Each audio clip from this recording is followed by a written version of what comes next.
All right. Good afternoon. Well, I guess it's afternoon. It will be in a minute anyway. Thanks to everyone for joining us. I'm Rafe Martin here with ComTech. Appreciate you guys tuning in with us today for a little lunchtime HIPAA education. Just real quick about ComTech, in case you're new to this. I know we've got some people joining us from the North Carolina MGMA group that may not have heard of us. ComTech, we're celebrating our 30th year in business this year. We're a managed services provider providing IT support and business phone systems. So we are recently HIPAA verified with the compliancy group. So we've got Paul Redding from the compliancy group with us today to be our featured presenter. So without any more of me rambling on, I'm going to hand the reins over to Paul. So Paul, thank you for being with us today. And we're all looking forward to your presentation. Absolutely, Rafe. Thanks for having me, man. I really appreciate it. I hope everybody is doing well out there in the new normal, a couple of days post-election. We are, today I'm going to give an overview of HIPAA compliance as it relates to this new normal, the way that the world works right now today. Everything changed. I know, especially for me, as Rafe said, I am with Compliancy Group. What I do is I come out of a security and compliance background myself. I work with service providers like Rafe and his team to help make them HIPAA compliant and their clients HIPAA compliant. We work with groups all over the country. And if you asked me what I do for a living back in February, I would have told you I fly 46 weeks a year. But like many things in American society, that all changed for me around March. So today, HIPAA and the new normal, as everybody wants to call it, I'm also saying, a hybrid workforce a lot is what the new normal is. And I'm sure that applies to a lot of you guys. I define that hybrid workforce as some of you are back in the office. Some of you are working from home. Some of you will eventually go back to the office. And in some cases, that's never happening again or only sporadically. So prior to the whole COVID crisis, like I said, I was working in IT security and in compliance, but our organization, Compliancy Group, 46 users working out of a single office in New York. So we're just like everybody else. Suddenly we had to kind of explode that thing, send everybody out to the house and figure out what that means for us. Now, Compliancy Group, if you're not familiar with us, we're a 15-year player in the healthcare space. Our seal of compliance, which you see here, is the thing that Rafe just alluded to his team achieving. This is what we give you when you get all the way through our process. It validates your good faith and your efforts under the law to achieve HIPAA compliance. It's endorsed by more than 40 major medical associations, many of the SaaS companies, the EHRs, even the phone providers and hosting services that you guys are probably using. They use this seal to illustrate their compliance as well. And I'll say this, the HIPAA audit failure rate is 94%. That's over the entire life of the law. Again, Compliancy Group's been here since the beginning. In all of that time, nobody that has that seal of compliance has ever failed an audit. It's not because bad things haven't happened to good people, and some of our clients sadly have been among them. In fact, we're engaged in 2 or 3 major federal audits at any given time. But we defend our clients who carry that seal under audit, and we don't give it to you unless we can absolutely prove that you have done everything under the law to achieve compliance. We don't hand it out lightly. So, like I said, today, what we're going to talk about is some of the confusion and just the kind of quagmire that's happened in healthcare following the whole COVID crisis. People think that the law has been dramatically changed, what really happened. We're also going to talk about safe ways that you can talk to your patients and honestly your employees as well. Obviously the culture that you built inside your office has been a little shaken up. We're going to talk about that home office that you're working from, how to secure and make that thing compliant because it's now an extension of everybody's business. And then the big one I'm going to hit right on the front end, we're going to talk about this thing you keep hearing in the news about the business associate agreements, okay? So when March 9th or 10th hits and I get home from San Antonio and New York shuts down, within about a week and a half, the president goes on TV and says, hey, we've changed the way that business associates work. And everybody called our phones immediately and said, the president said there's no more HIPAA. I don't have to worry about HIPAA anymore, right? Wrong, guys. Wrong. Okay. First of all, this is not a new thing. In many times over the last 10, 15 years during major disasters, and 9/11, for example, being one of them, hurricanes and other disasters included, the federal government has lightened a couple of the responsibilities of providers and BAs under HIPAA, and they're doing so in order to make it easier to facilitate support for this emergency, right? So since this pandemic hits, everybody didn't have telehealth set up. The medical industry jumped 5 years ahead almost overnight. You all of a sudden went, we got to figure out how to talk to our people from home, right? So what the federal government did is they recognized that there were a limited number of platforms out there that are actually compliant and would sign business associate agreement with medical groups. And they knew that if everybody hit those platforms at once, they would probably crash. So the first two rules that they changed have nothing to do with your IT. They don't have anything to do with lightning security at all. It's about billing over state lines and reducing or waive Medicare beneficiary cost sharing. I can barely even say that. The third change that they made, though, that's business associate agreements. What they said is you now no longer have to have a business associate agreement on file with your telehealth platform. But there's a really fine line here that you got to understand until we say it's not okay anymore. They haven't told you when that's going to be. There's not going to be an announced end of this healthcare crisis, right? It could last for months. It could last for years. But at some point, they're going to snap that rule back and they're going to put back into place the requirement that you have those BAAs. Guys, can and should are two wildly different things. Just because you can go out there and use a platform that won't sign your business associate agreement and is not designed for doing telehealth does not mean that's a safe or even smart thing to do. At Compliancy Group, I'm going to tell you, and we'll get into it here in a little while, there are some very specific reasons these other vendors aren't signing your business associate agreements. And those reasons are probably things that you should consider before you start putting patient data there. Now, let's stay on those business associate agreements because just a couple of weeks back, I know everybody probably saw this as well, we got another announcement that sounded very similar to we're suspending the requirement for business associates. Again, that's not what they're doing. This last change only affects business associates that are sharing COVID data. So what it's for is third-party, privately held COVID testing centers. It allows them to move that PHI data outside and to share it for contact tracing, right? Before, they weren't allowed to share PHI data at all. You as a covered entity can give it to Rafe, for example, to back up, but he can't share it with anybody. The only person he can give it back to is you. If Rafe set up a COVID testing station in the parking lot, now all of a sudden as a third-party organization, he could actually share that data with the government. Again, they're not going to waive business associate agreement requirements. You still have to have safe vendors out here, and let's talk about why. Okay, so when you talk about a telehealth platform, I'm going to do the one we're on right now, Zoom. There is a version of Zoom that you can use and be completely HIPAA compliant and safe. There's also a free version of Zoom that they won't sign your business associate agreement. Microsoft, for example, includes Teams in their business associate agreement if you configure it safely and correctly. The whole thing that they're doing here is they're saying that this platform, as configured the way that we've set it up for HIPAA, can be used to protect your PHI. Now, what does that mean? It means they're encrypting it, guys, end-to-end encryption. I'm sure everybody's heard the computer nerds out there talk about encryption. It means not allowing this data to just be accessed by anybody, right? And they're also putting other measures in place because the reality is all HIPAA requirements are the same. It's the same for absolutely everybody. Encryption is one of them. It's important, but there are access controls, meaning the fact that you have to have a password to get into a session, right? The fact that you don't have shared accounts. Endpoint protection means the device that you are using itself is protected. And then back to the, say, the telehealth situation here. Look, there's no monitoring or accountability in some of these free platforms.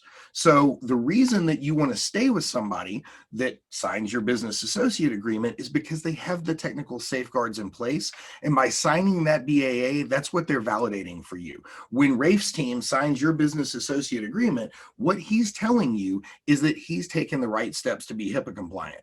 And the right vendors out there, Zoom in the paid version that's BAA compliant, Microsoft Teams, these are good for it. Apple is never going to sign your business associate agreement. So again, the fact that you can use it right now, right? The fact that you can use it right now does not mean that you want to set yourself up and make your practice run on Apple down the road. If you have a breach one day, you're going to be blamed for this. And on the backside, understand those same organizations, Microsoft, Zoom, not Apple, what they've done is not just technical. Just like Rafe's team or any other vendor in your space, they have to have policies, procedures, administrative controls. People call it the soft side of HIPAA.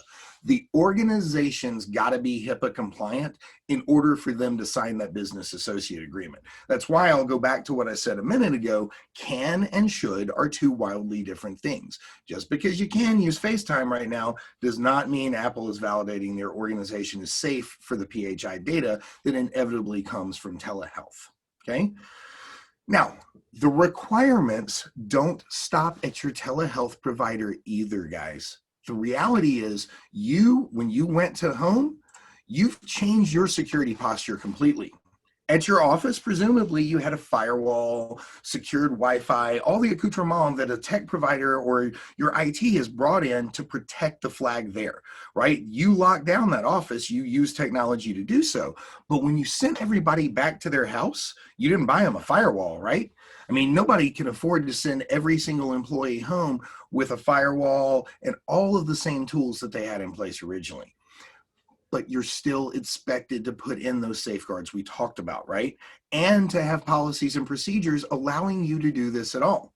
So one of the biggest problems that we see right now out there in the field, with these work from home medical environments, is you didn't address it from policy and procedural perspective.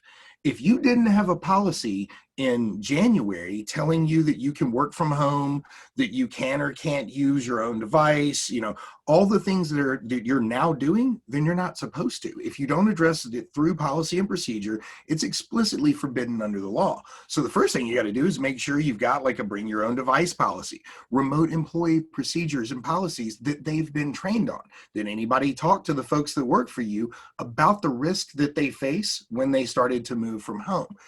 Then there's the internal network itself. Now, look, I'm not saying that Rafe's guys have to show up in the gloves and the mask like your air conditioner inspector, right?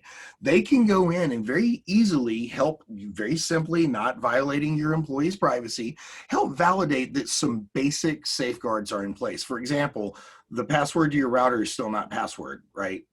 You do have a password on your computer and you're not sharing it with your kid playing Fortnite on your hospital laptop, right? You did go ahead and turn on BitLocker encryption on that thing. It's free. It's built into Microsoft, right?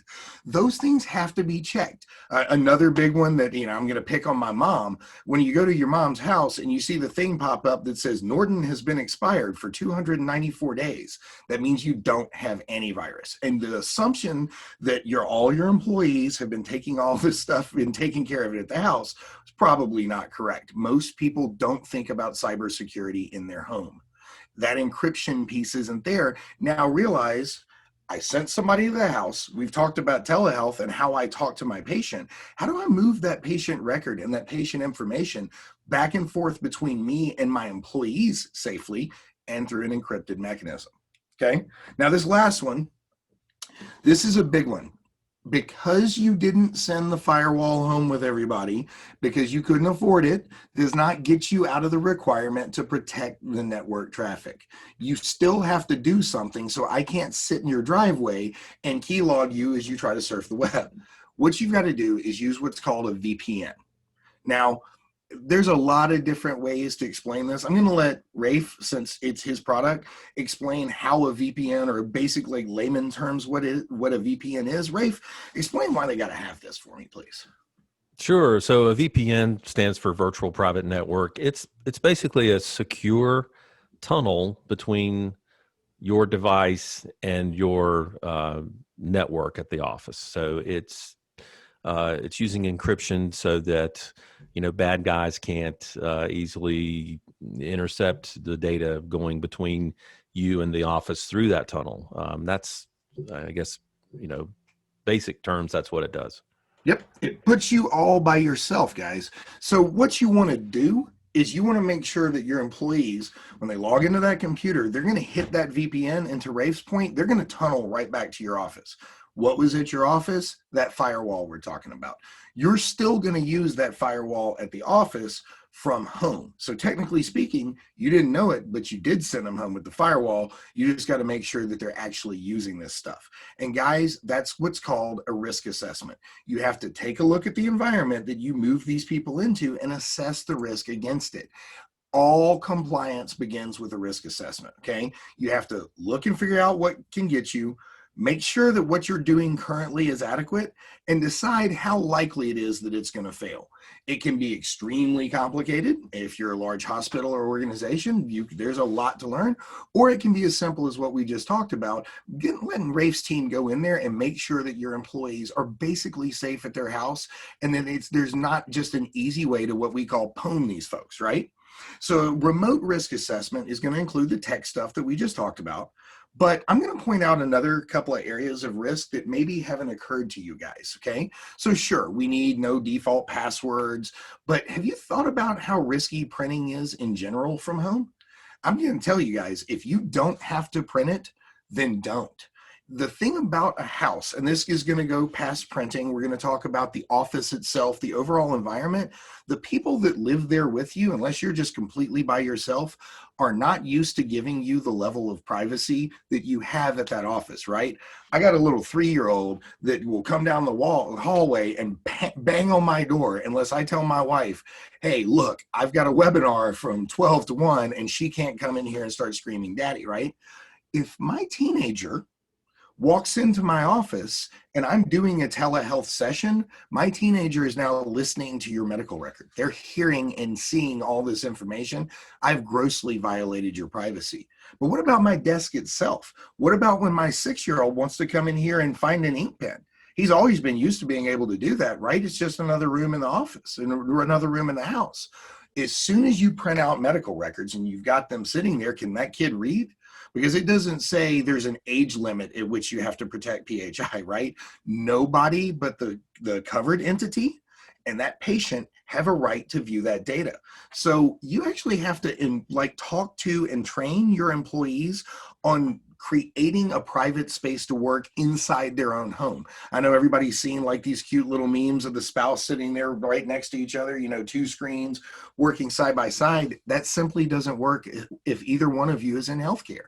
You can't expose the people in your house to this stuff. So yes, we want to make sure your passwords are right. We want to phish those employees. If you're not doing phishing training, this is really important. Realize that now your employees have a combination of their personal email and their work email all coming into the same place. The odds that they're going to click on something bad and do something bad actually increase. So train your employees around, yes, the tech and the security, but also just the fact that working from home is not like working from the office. The people that live there don't have the right to this, and they haven't been trained the same way they have at your house, okay?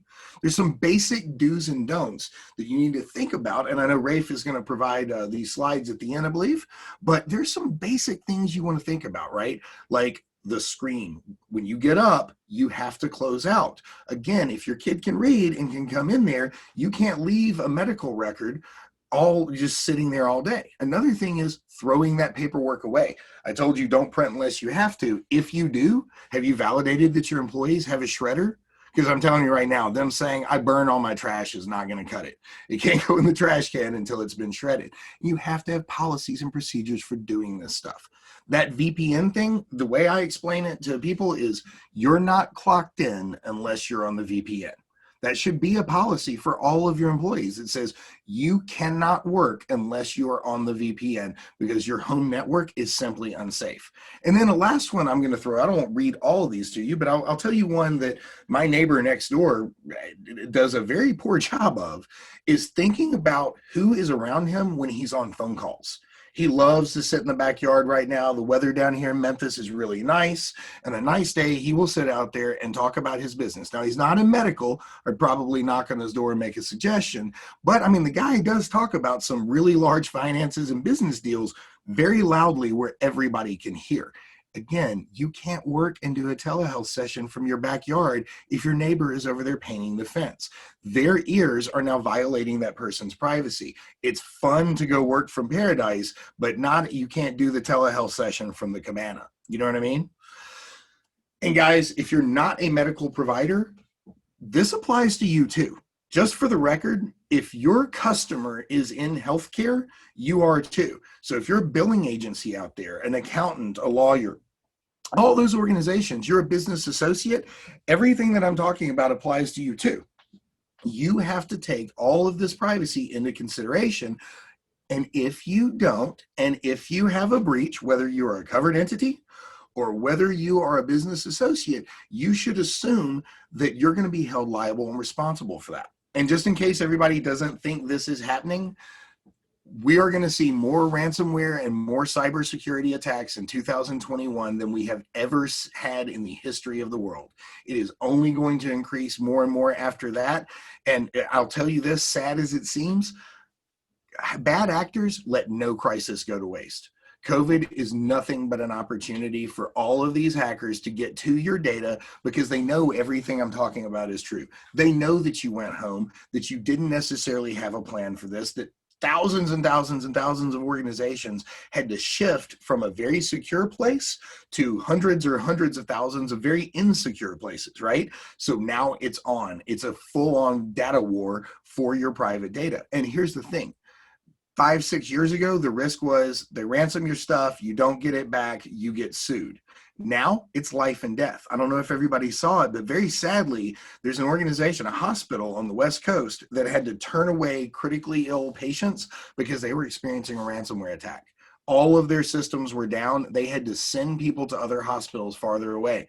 It's being tied to deaths. Those bad actors killed somebody that day. So yes, the attacks are very real.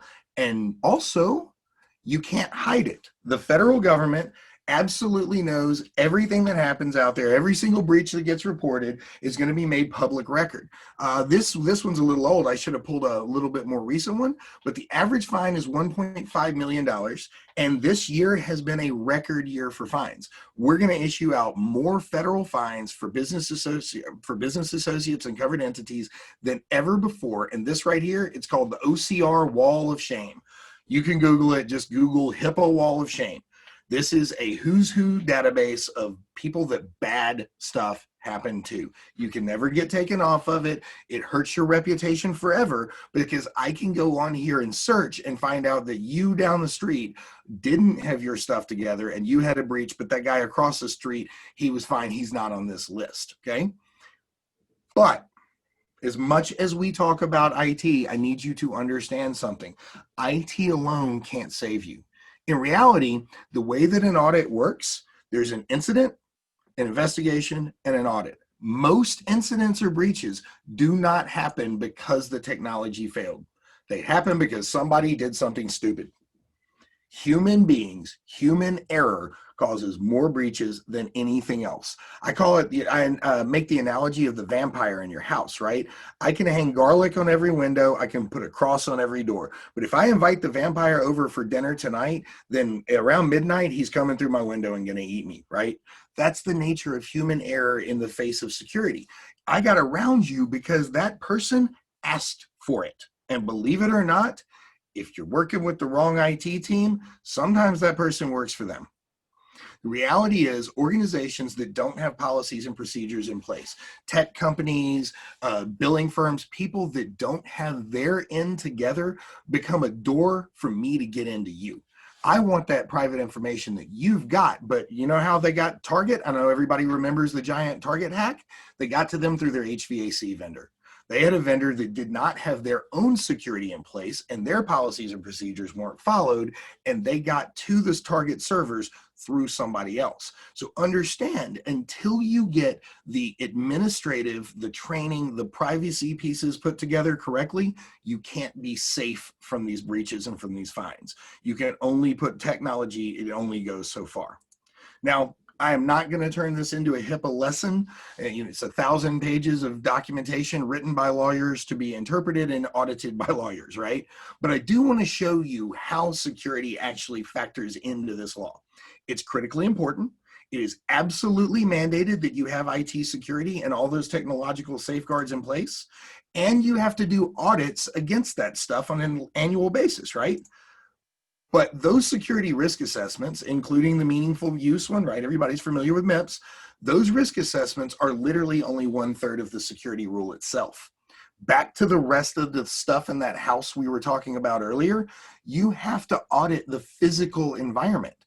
You have to do an administrative and privacy audit. You also have to do one that, if you guys can't answer this question, we should probably talk.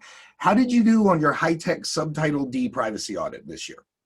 That audit's got to be performed every single year. It's part of the privacy rule. And until you do it, you're not HIPAA compliant. Now, over there on the right, that green one with the weird word, omnibus, if you're not familiar with this one, I'm going to give you a great way to remember it. I call this the on the bus rule. If my client is on the bus, meaning I work with somebody that's in healthcare and they're on that HIPAA bus, I got to get my butt on the bus with them. Everybody that touches healthcare is in healthcare themselves. That's the rule that makes you have to have that business associate agreement on file with people like Rafe's team, right? And for every rule, there's an audit, there's an assessment. The reason for it is folks like this guy right here. See him? Anybody know who he is out there? I wish I could see a show of hands. This guy caused every cell phone in Hawaii to go off at once and everybody think that nukes were on their way from North Korea. Why? Because he was very proud of his job at the Emergency Management System of Hawaii.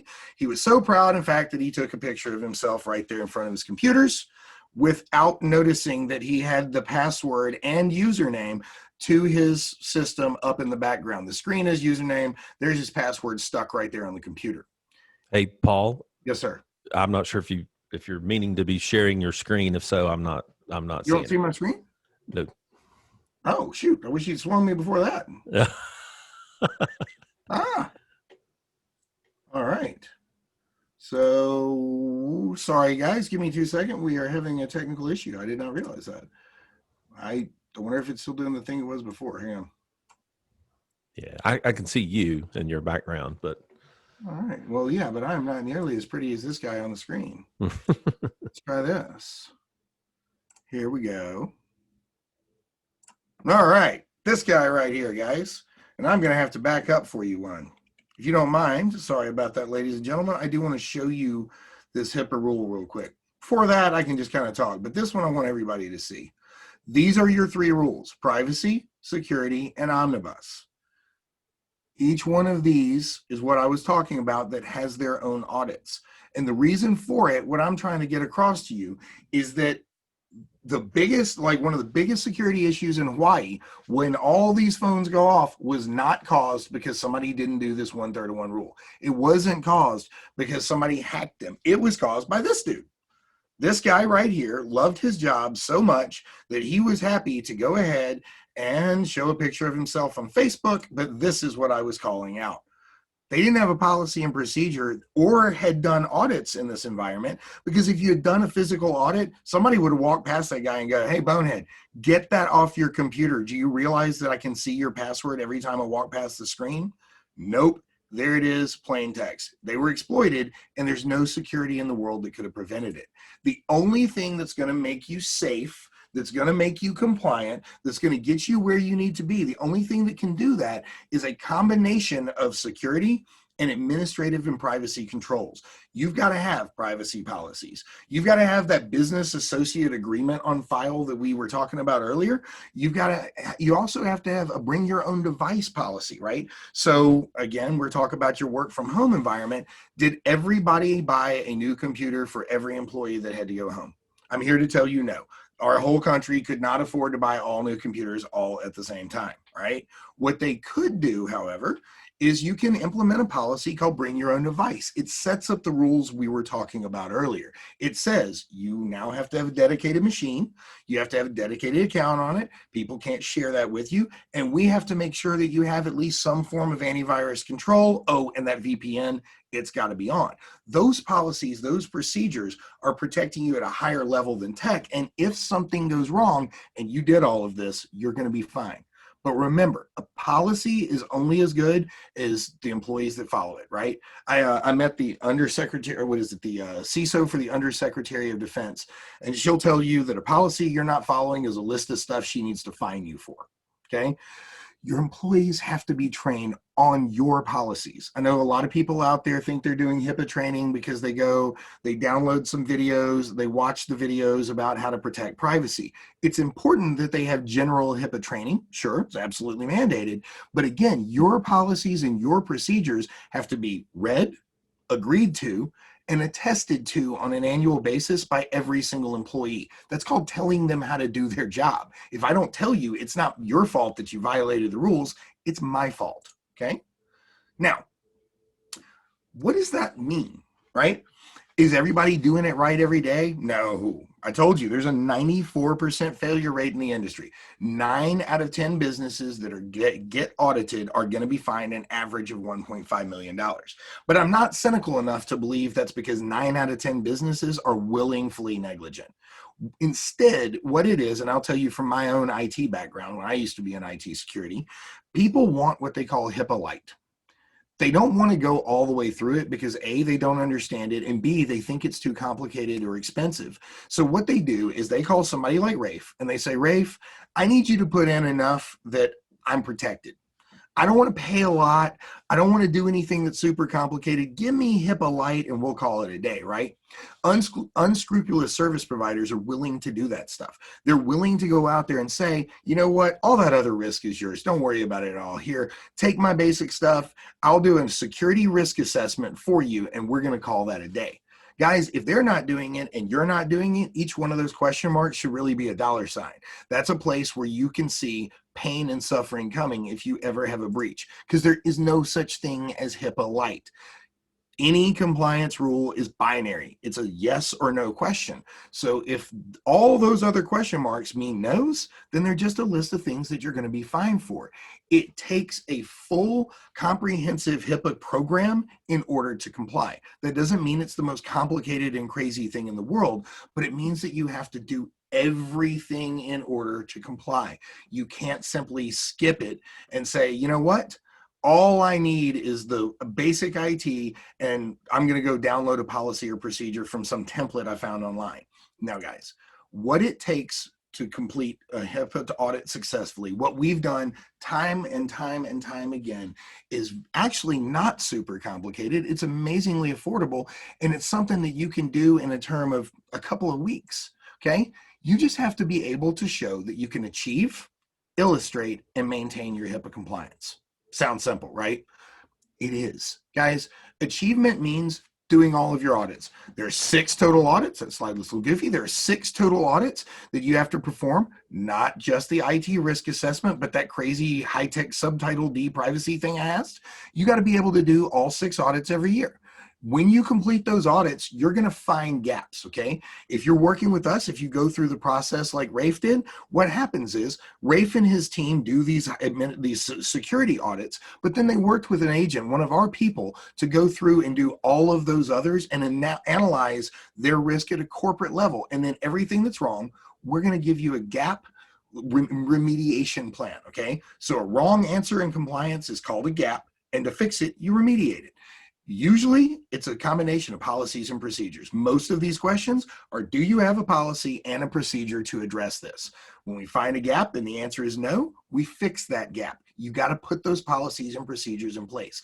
Build training that directly reflects what you as an organization are telling your employees to do, okay? And then your employees have to agree to do this, okay? I like this. There's a great example.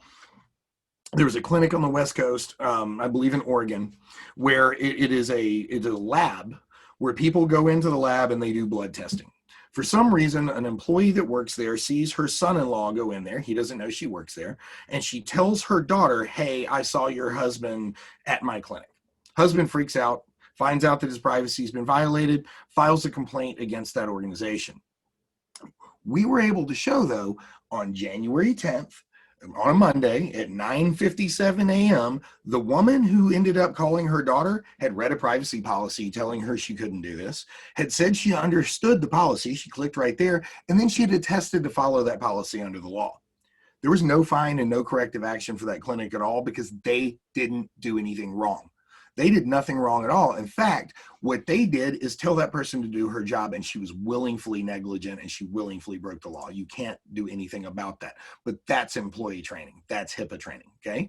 Then those business associate agreements, teams like Rafe, they're going to sign your business associate agreement. Where are you keeping that stuff and can you produce it, right?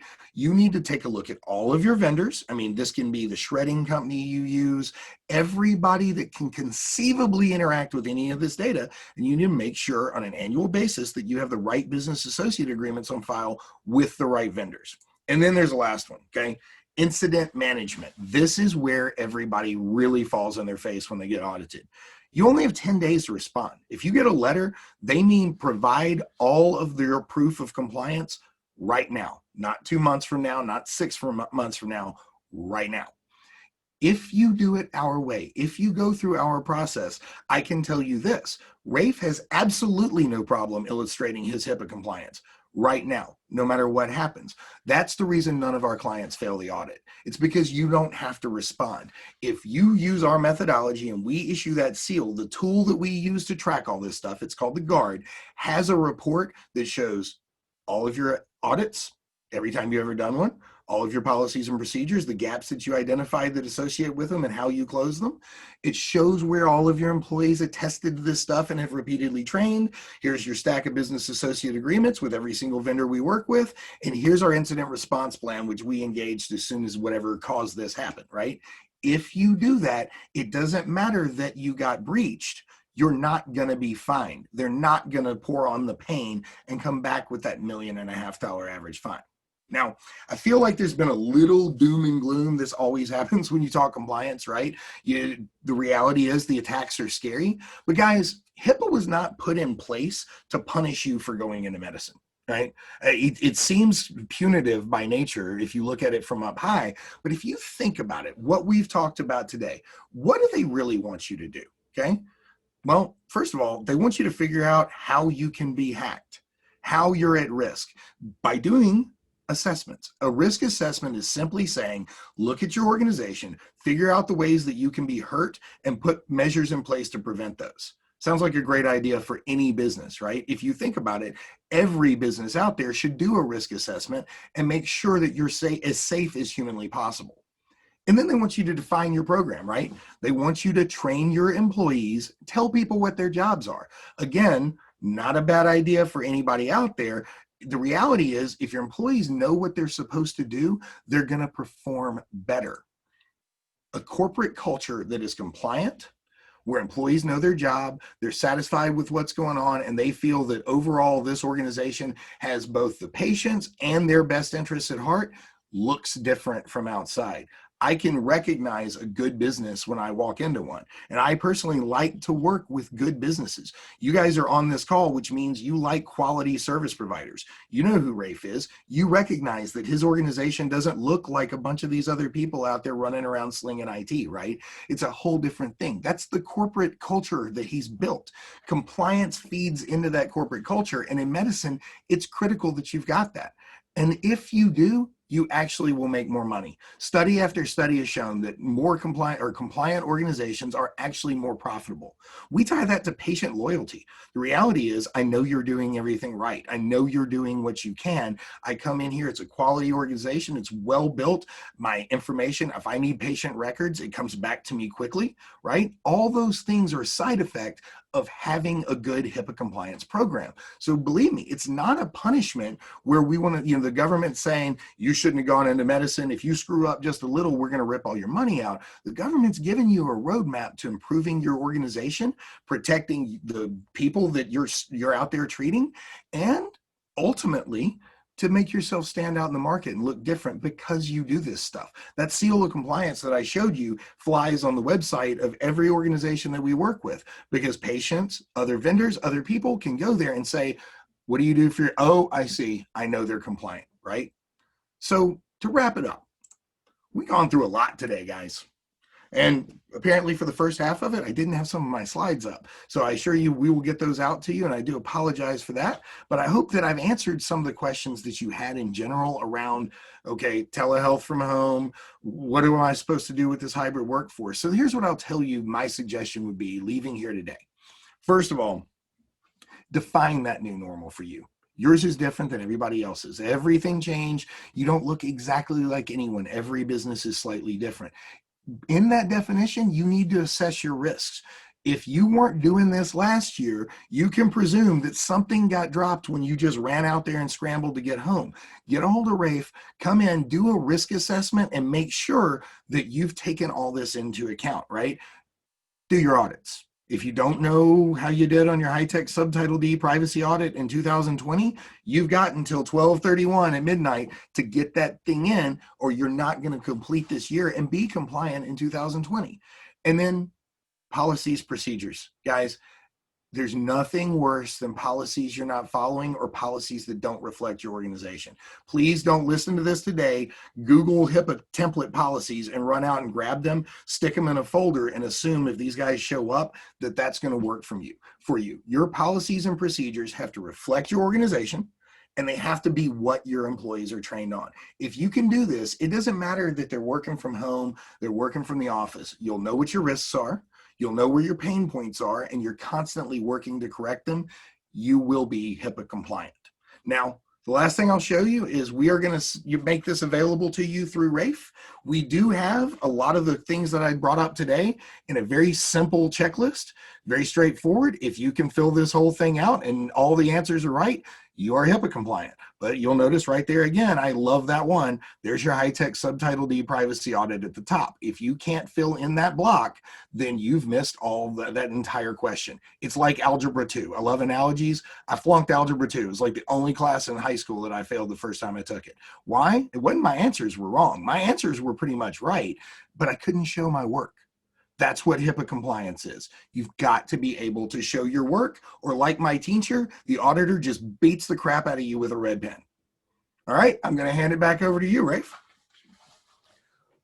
Paul, we certainly appreciate that. We have a couple of questions if you have time. We had some questions in the chat panel here, and I'll just read those to you if you wouldn't mind. First question, are services such as TeamViewer and GoToMyPC secure and function like a VPN? No, they don't function like a VPN. And I'm not saying they're not secure. They don't function like a VPN. Each service has a product in most cases that is HIPAA compliant, for example, and they will sign your business associate agreement, but it's a specific product. Those two vendors personally, I go to my PC. I don't know if they sign business associate agreements at all. I do believe TeamViewer does, but what you're doing there, it's not simulating the VPN. You're going back to the office. You're jumping into those machines. If you only work in that office machine, you're okay. But the minute that you do anything locally at all, surf the web, go get sensitive information, anything at all, you've brought that back into your house. I hope that answers that question. Great. Thank you. And by the way, everyone, if you do have a question you want to put in the chat box here in the last couple of minutes, feel free to go ahead and enter those. Another one for you, Paul, if a business associate signs a BAA, but their systems are not really in compliance, what risk does the covered entity have as a result of an incident? That is a fabulous question. So you have a responsibility to do what's called vendor due diligence. You can't simply accept my answer yes and say it's okay. Now, I'm going to be honest. Microsoft, Google, the really, really large guys out there, they're not going to participate in this stuff. They're carrying certifications like SOC that prove their own compliance, so they're excluded from this. But for a typical vendor, we'll pick on Mr. Rafe here, for example, you've got to send him a questionnaire that asks him those questions, that says, do you have policies and procedures? Do you have a security officer? Do you have a compliance officer? Do you have a program in place for this? I can tell you right now, you get it to him, he's going to be, yep, click, click, done. We do that in our system. We have a thing called vendor due diligence. When you load them in and you get a BAA in there, the next thing we do is fire off this little survey that says, hi, Rafe, you accepted our business associate agreement. Thanks very much. Do me a favor, answer these questions, and let's make sure that you're okay. You don't have to, the law does not mandate that every vendor does one of these every year. You can hold it on, hold it from that time forward. But if Rafe signs that, right, and he has a business associate and he were lying to you, then he has perjured himself. He's lied all the way through this, right? That's not going to happen in this case. But those vendors, as long as you did your vendor due diligence, then you've protected yourself. If all you did is accept yes from the computer guy down the street, then a problem on his side can very much be your issue. All right. Thanks, Paul. We've got time. If anyone has any questions, go ahead. We'll give just a couple moments here. If not, we'll wrap it up. So hopefully everyone knows how to get to the chat. I'm not seeing any more questions there. So Paul, we certainly appreciate it. Thank you for all you do. Thank you for working with us through HIPAA ourselves. We're thrilled to be verified and working with you guys. Our contact info is on the screen here for anyone that needs it. And we just thank you all for tuning in. Paul, any parting comments for us?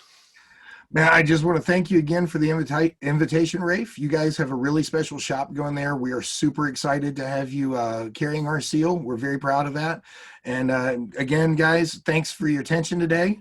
I hope I answered some of those questions, but if you have more, don't be afraid to reach out. He and I both have the easy email address, first name at corporate domain. So hopefully we'll talk to you guys. Thanks so much. Thanks, guys, and appreciate you joining us. Have a good day.